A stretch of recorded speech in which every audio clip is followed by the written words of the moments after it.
നമസ്കാരം. ഞാൻ സജി തൈപ്പറമ്പ്. ഇന്ന് ഞാൻ പറയാൻ പോകുന്നത് ഒരു കുടുംബകഥയാണ്. അച്ഛൻ്റെ മരണശേഷം തനിച്ചായ അമ്മയെ ആര് കൂട്ടിക്കൊണ്ടു പോകുമെന്ന് ചർച്ച സജീവമായപ്പോഴാണ് അച്ഛനുറങ്ങുന്ന തറവാട് ഉപേക്ഷിച്ച് താൻ എങ്ങോട്ടുമില്ലെന്ന നിലപാടിൽ അമ്മ ഉറച്ചു നിന്നത്. ദിവസവും വീഡിയോ കോൾ ചെയ്യാമെന്നും ആഴ്ചയിലൊരിക്കൽ മക്കളിൽ ആരെങ്കിലും ഒരാൾ നേരിട്ട് വന്ന് അമ്മയെ കാണാമെന്നുള്ള ഉറപ്പ് കൊടുത്തിട്ടാണ് അവർ 6 മക്കളും ഫാമിലിയോടൊപ്പം തിരിച്ചു പോയത്. ആ ഉറപ്പ് പാലിക്കാൻ മക്കളെ കൊണ്ട് കഴിയില്ലെന്ന് ആ അമ്മയ്ക്ക് നന്നായി അറിയാമായിരുന്നു. കാരണം അച്ഛൻ്റെ രോഗം മൂർച്ഛിച്ചപ്പോൾ വിദഗ്ധ ചികിത്സ കൊടുക്കണമെന്നും വേണമെങ്കിൽ അമേരിക്കയിൽ വരെ കൊണ്ടുപോകാമെന്നും പറഞ്ഞവരാണ് അതിനുള്ള ചിലവ് ആര് ഏറ്റെടുക്കുമെന്ന തർക്കത്തിനൊടുവിൽ നമ്മുടെ നാട്ടിലെ സർക്കാർ ആശുപത്രിയേക്കാൾ മികച്ച ചികിത്സ എങ്ങും കിട്ടില്ലെന്ന് ഒരേ സ്വരത്തിൽ പറഞ്ഞ് പ്രശ്നം പരിഹരിച്ചത്. മക്കളും കുടുംബവും അടങ്ങിയപ്പോൾ ആളൊഴിഞ്ഞ പൂരപ്പറമ്പ് പോലെ വിജനമായ തറവാട്ടിൽ മൂകത നിറഞ്ഞു നിന്നപ്പോഴാണ് ഭർത്താവിൻ്റെ ഇടയ്ക്കിടെയുള്ള ദേവകി എന്ന വിളിയിൽ ശബ്ദമുഖരിതമായിരുന്ന അന്തരീക്ഷത്തിൻ്റെ സുരക്ഷിതത്വം എത്ര വലുതായിരുന്നെന്ന് അവർ തിരിച്ചറിഞ്ഞത്. രാവേറെയായിട്ടും ഉറക്കം വരാതെ തേക്ക് പലക നിരത്തിയ മച്ചിലെ മാറായിലയിൽ നോക്കി കിടക്കുമ്പോഴാണ് മച്ചിൻ പുറത്ത് ഭാരമുള്ള എന്തോ വീഴുന്ന ശബ്ദം ദേവകി കേട്ടത്. മരപ്പട്ടി വീണ്ടും കയറിയിരിക്കുന്നു. കഴിഞ്ഞ പ്രാവശ്യം വന്ന മരപ്പട്ടി പ്രസവം കഴിഞ്ഞ് കുഞ്ഞുങ്ങളോടൊപ്പം തിരിച്ചു പോയിട്ട് കുറച്ച് നാളുകളായി. ചിലപ്പോൾ അതുതന്നെ വീണ്ടും പ്രസവത്തിനായി വന്നതാവാം. അന്ന് പ്രസവിച്ച മക്കളൊക്കെ സ്വയം ഇരപിടിക്കാൻ തുടങ്ങിയപ്പോൾ അമ്മയെ ഉപേക്ഷിച്ച് പോയി കാണും. അതാണല്ലോ പ്രകൃതി നിയമം. ഇനിയും പ്രസവിക്കുന്ന മക്കൾ കൂടെ ഉണ്ടാവുമെന്ന ഉറപ്പില്ലെങ്കിലും പ്രസവിക്കാതിരിക്കാൻ അതിന് കഴിയില്ലല്ലോ. അതും പ്രകൃതി നിയമം തന്നെ.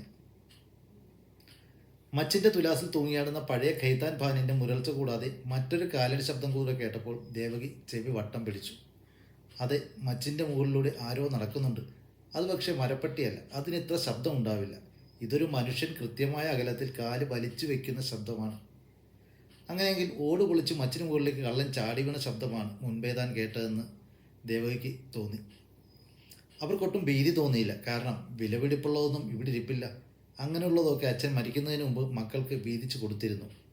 തന്നെ മാത്രം മക്കളെ ആരെയും ഏൽപ്പിച്ചില്ല. ഒരുപക്ഷെ തൻ്റെ മരണം വരെ അദ്ദേഹം ഉണ്ടാകുമെന്ന വിശ്വാസം കൊണ്ടായിരിക്കും അത് ചെയ്യാതിരുന്നത്. നേരത്തെ കേട്ട കാലടി ശബ്ദം ഇപ്പോൾ മച്ചിൽ നിന്നിറങ്ങുന്ന കോണിപ്പടികളിലേക്ക് മാറിയിട്ടുണ്ട്. തുറന്നു കിടന്നിരുന്ന തൻ്റെ മുറിയുടെ വാതിലിലൂടെ ദേവകയ്ക്ക് കോണിപ്പടിയുടെ താഴത്തെ ഭാഗം കാണാമായിരുന്നു. കോണിപ്പടിയോട് ചേർന്നുള്ള തുറന്ന ജനാലയിലൂടെ അകത്തേക്ക് പിറന്നൊഴുകിയ നിലാവെളിച്ചത്തിൽ താഴേക്ക് ഇറങ്ങി വരുന്ന കളനെ ദേവകി ഒരു നിഴലുപോലെ കാണുന്നുണ്ടായിരുന്നു. അവിടെ ഒന്നുമില്ല, ഇങ്ങോട്ട് പോന്നോളൂ. തൻ്റെ മുറി കടന്ന് അപ്പുറത്തേക്ക് പോകാനൊരുങ്ങുന്ന രാത്രിഞ്ചരനോട് ദേവകി ഉറക്കെ വിളിച്ചു പറഞ്ഞു. അത് കേട്ട കള്ളൻ ഒന്ന് ഞെട്ടി തിരിച്ചു പടി കയറാൻ തുടങ്ങി. പേടിക്കേണ്ട, ഞാനിവിടെ ഒറ്റയ്ക്കേ ഉള്ളൂ. 70 വയസ്സായി എനിക്ക് തന്നെ ഒന്നും ചെയ്യാൻ കഴിയില്ല. താൻ എന്തായാലും വന്ന സ്ഥിതിക്ക് വെറും കൈയോടെ പോകണ്ട, ഇങ്ങോട്ട് കയറി വരൂ. ദേവകി കട്ടിൽ നിന്നെഴുന്നേറ്റ് ലൈറ്റിട്ടു. താൻ ആ മുഖം മൂടി ഒന്ന് മാറ്റിക്ക്, ഞാൻ ആളെ ഒന്ന് കാണട്ടെ. നിഷ്കളങ്കമായൊരു വയോധികയാണ് തൻ്റെ മുന്നിലിരിക്കുന്നതെന്ന് മനസ്സിലാക്കിയ കള്ളൻ മുഖം മൂടി മെല്ലെ മാറ്റി. ആഹാ, തനിക്കെൻ്റെ ഇളയമകൻ്റെ പ്രായമല്ലേ ഉള്ളൂ. എന്ത് മോഷ്ടിക്കാനാണ് താനിവിടെ കയറിയത്? എനിക്ക് കുറച്ച് കാശ് വേണമായിരുന്നു. ഒരുപാടൊന്നും വേണ്ട, 4-5 ദിവസം ഭക്ഷണം കഴിക്കാനുള്ളത് മതി. ഭക്ഷണം കഴിക്കാനാണോ താൻ മോഷ്ടിക്കുന്നത്? തനിക്ക് എന്തെങ്കിലും ജോലിക്ക് പോയിക്കൂടെ? നല്ല ആരോഗ്യമുണ്ടല്ലോ. ഞാൻ ജയിലിൽ നിന്ന് വന്നവനായതുകൊണ്ട് എനിക്കാരും ജോലി തരുന്നില്ല. ഓഹോ, അപ്പോൾ താനൊരു സ്ഥിരം കുറ്റവാളിയാണല്ലേ? അല്ല, ഞാൻ കുറ്റവാളിയൊന്നുമല്ല. കയ്യബദ്ധം കൊണ്ട് എനിക്കൊരു തെറ്റ് പറ്റി. അങ്ങനെ ഞാൻ ജയിലിലായതാണ്. ശരി, അതൊക്കെ പോട്ടെ. തനിക്ക് ഭക്ഷണം മാത്രം കഴിച്ചാൽ മതിയെങ്കിൽ താൻ എൻ്റെ കൂടെ നിന്നോളൂ. ഞാൻ മരിക്കും വരെ തനിക്ക് 3 നേരവും ഞാൻ ഭക്ഷണം തരാം. അല്ലാതെ ശമ്പളമൊന്നും തരാൻ എൻ്റെ കയ്യിലില്ല.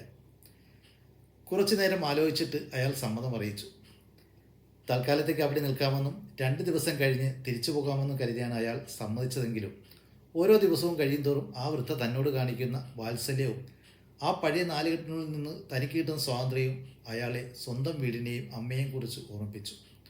ഒരു മലവെള്ളപ്പാച്ചിൽ ഉറ്റവരും ഉടയവരുമെല്ലാം നഷ്ടപ്പെട്ട അയാൾ ദുഃഖം താങ്ങാനാകാതെ നാടുവിട്ടതായിരുന്നു. എവിടെയൊക്കെയോ അലഞ്ഞു തിരിഞ്ഞു. ഒടുവിൽ ഒരു ദിവസം അനാഥനായി ജീവിക്കുന്നതിലും ഭേദം മരിക്കുന്നതാണെന്ന് തോന്നി അയാൾ കെട്ടിത്തൂങ്ങി മരിക്കാനായി തീരുമാനിക്കുന്നു. അന്ന് രാത്രി അയാൾ പകൽ കറങ്ങി നടന്ന സ്ഥലത്തെ ഒരു വീട്ടിലെ ടെറസിൽ കയറി തുണി വിരിച്ചിരുന്ന കയറ് അഴിച്ചെടുക്കുന്നതിനിടയിൽ വീട്ടുകാരും നാട്ടുകാരും ചേർന്ന് അയാളെ പിടിച്ച് കള്ളൻ എന്ന് മുദ്രകുത്തി പോലീസിൽ ഏൽപ്പിച്ചു. ശിക്ഷാ കാലയളവ് കഴിഞ്ഞ് പുറത്തിറങ്ങി പലരോടും ജോലി അന്വേഷിച്ചപ്പോൾ അവരൊക്കെ ചോദിച്ചത് അയാളുടെ ഐഡിയ ആയിരുന്നു. ജയിലിൽ നിന്നിറങ്ങിയത് പോരാഞ്ഞിട്ട് വീടും നാടും ബന്ധുക്കളുമൊന്നുമില്ലാത്ത അയാൾക്ക് വിശ്വസിച്ച് ജോലി കൊടുക്കാൻ ആരും തയ്യാറായില്ല. അങ്ങനെയാണ് വിശന്ന് വലഞ്ഞ അയാൾ ദേവകയുടെ വീട്ടിൽ വന്ന് കയറുന്നത്. ദേവകയും ഇപ്പോൾ സന്തുഷ്ടയാണ്. കാരണം അടിയന്തരം കഴിഞ്ഞ് ഇടയ്ക്ക് വരാമെന്നും എന്നും വിളിക്കാമെന്ന് പറഞ്ഞ് പിരിഞ്ഞുപോയ മക്കൾ അവരെ മറന്നുപോയെന്ന ചിന്ത തെല്ലും അവരെ അലട്ടുന്നില്ല. നൊന്തു പ്രസവിച്ച മക്കളൊക്കെ സ്വന്തം കാര്യം നോക്കി പോയപ്പോൾ ഒറ്റയ്ക്കായി പോയ തന്നോട് കനിവ് തോന്നിയ ദൈവമാണ് മറ്റൊരു മകനെ തന്നതെന്ന് അവർ വിശ്വസിക്കുന്നു. ഈ കഥ ഇവിടെ അവസാനിക്കുകയാണ്. ഇഷ്ടപ്പെട്ടെങ്കിൽ ഒരു ലൈക്ക് ചെയ്യുക. Thank you.